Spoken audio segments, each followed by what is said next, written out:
What's up, guys? Watchful Stoic here. It's another beautiful, sunshiny day in Texas. It's hot outside. 101 degrees right now outside. Yesterday it was even hotter. It was, I think it got up to 107. The day before that it was 106. It was a pretty hot weekend this weekend. It's a pretty productive weekend. Got a lot of stuff cleaned and organized, and it was great. But yeah, before I jump into the topic, like, share, comment, subscribe. So I am currently reading a book called The Road Less Traveled by M. Scott Peck. I highly recommend it to people, for people that have the wherewithal to read something on psychotherapy and self-improvement. It's a pretty good book. It's there's a lot of very, very interesting and good perspectives, in my opinion. I'm just in the first portions of the book, and one of the things he talks about is a couple different things, but some of the things that stuck out to me is the first thing that I'm going to talk about is the difference between character disorders and neuroses. So when we approach different aspects of life, we tend to have a general attitude towards things. One of them, there's a character disorder, or there's neurosis. Now, a character disorder is where you see something, you say, if something is happening to you, it's like, I blame XYZ, this, that, and the other for this happening to me, and you take no accountability for what's going on. That is a character disorder. And neurosis is, okay, this XYZ just happened to me. What am I doing wrong? There's this mindset difference between the two of them. There is a place to say, XYZ happened. It is, for lack of a better term, it is James' fault, or it's the government's fault, or whatever. There is a time and place to say, this is the responsibility of this other party, and then there's a time and place to say, this is the responsibility of myself. But one thing I found interesting was that he noted that parents who have primarily character disorders tend to be disastrous parents, whereas people with neurotic disorders, as long as it's manageable, tend to be actually very well-adjusted parents, because being able to look at a situation and wonder what it is that you are doing wrong first sets up a dynamic for problem solving in the future, and it helps because kids mimic what they see.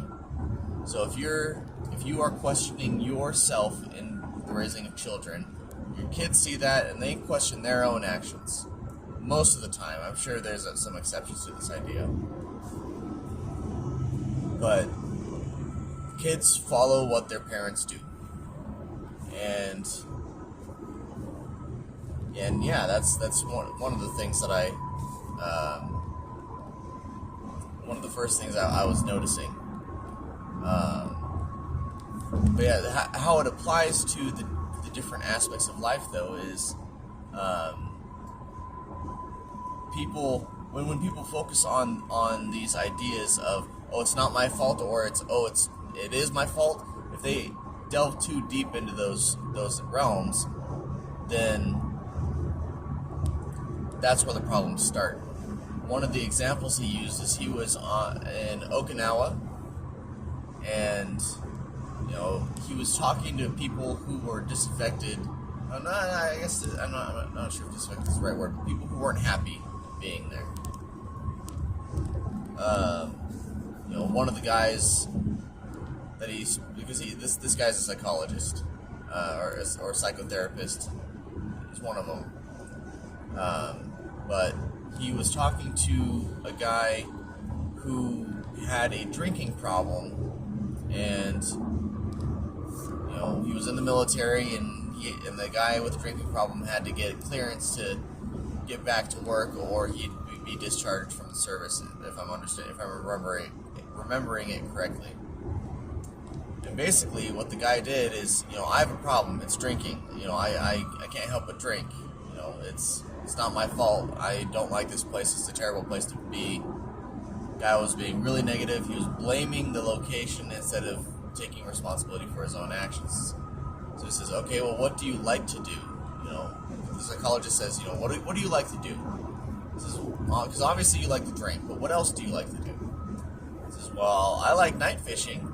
It's like, well, why don't you go? Well, no, I like to go fish. It's like, well, why don't you go fishing? Well, it's like, I'm always on working during the day.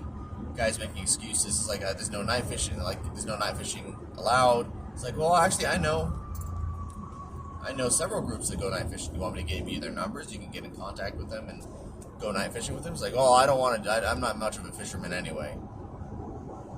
So, ultimately, it came down to his favorite thing to do in Okinawa was drink, because he didn't like being there, and he didn't want to do anything. But he didn't. The thing is, he didn't take responsibility for himself. And in contrast to that, there was in the same situation, same island, same place, Okinawa. He ran into a military, there was a military wife that was seeking counseling from him, or treatment from him, and she was basically saying, I don't feel like I can fit into into this group of military wives. I think there's something wrong with me. What should I do? Like, how do I fix this for myself? How do I fix myself so that I can feel better fitting in? And as it turns out, what it was is that she was much too intelligent for the people that she was socializing with, and she didn't realize it. And she felt out of place, and she felt unsatisfied with her life because she was effectively diminishing herself for the sake of trying to fit in. And when she realized that, oh, well, maybe if I change my situation and I'll feel a lot better, she ended up divorcing her husband and moving away back to the States. She ended up getting some pretty good, I think she got some prestigious awards for journalism, and married a pretty intelligent lawyer guy. If I'm remembering correctly. Don't quote me on this.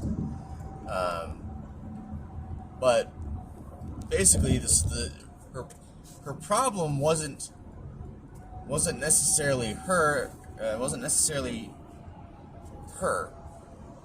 It was her perception. I'm confusing myself. Her problem was her neurosis. She was letting it run her perception, and therefore her experience, when in fact there was nothing really wrong with her. She was simply just not happy because of where she was at.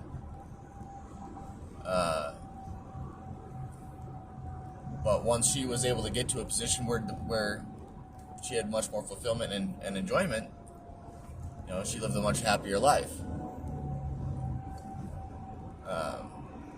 So, that's some of the primary differences between neurosis and character disorder people, according to this book.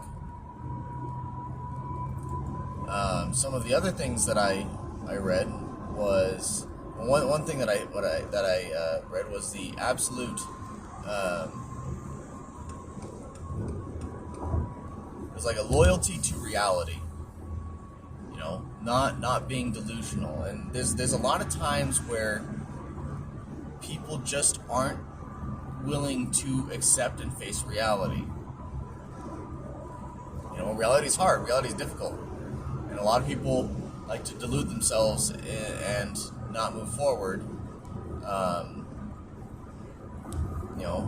he mentioned, one of the things he mentioned was like our perceptions is like a map, and our map is constantly being updated by our beliefs.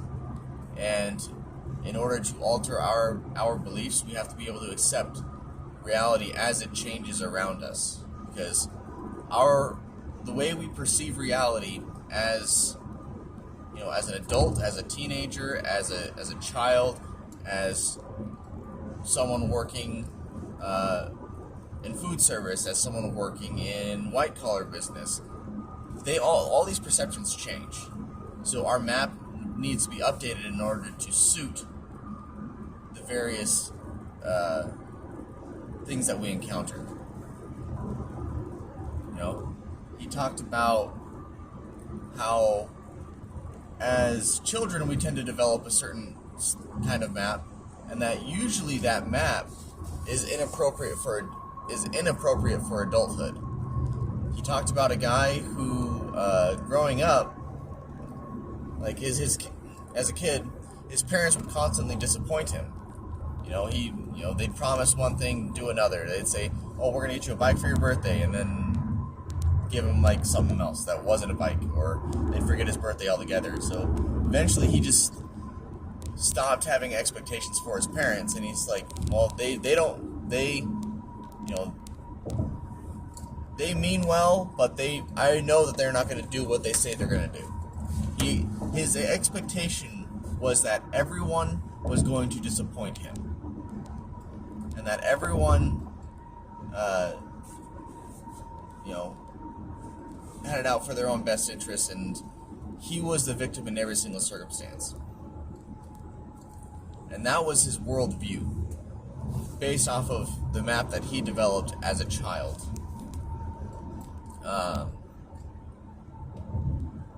And when it came, like, when he was trying to, the thing is, like, those traits, though, like, being the person that's so dependable, and understanding that, or not necessarily understanding, but having the opinion that you can't rely on anyone else. It's a very, very productive attitude to take in the workplace. However, it's very, very, it's not very positive in terms of social relations.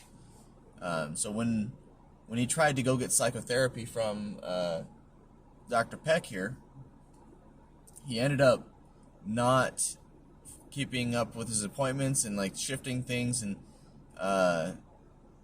because he didn't actually want to address the real problem. So he adjusted his schedule to avoid facing reality. And when Dr. Peck wouldn't accommodate him anymore, he just chalked that up to people are disappointing. But yeah, so there's that. Gotta stick to reality. You gotta have a good relationship with reality. You gotta always be updating your perceptions and beliefs in order to accommodate what is the most objectively true. And then what I most recently read, which I honestly I really enjoyed it, was balancing. He calls it balancing, and it's disciplining your discipline, is how he put it. Where sometimes you need to let something die, or let something lose, or give yourself up to pain in order to feel better later on. He mentioned how he wanted to spend some time with his daughter,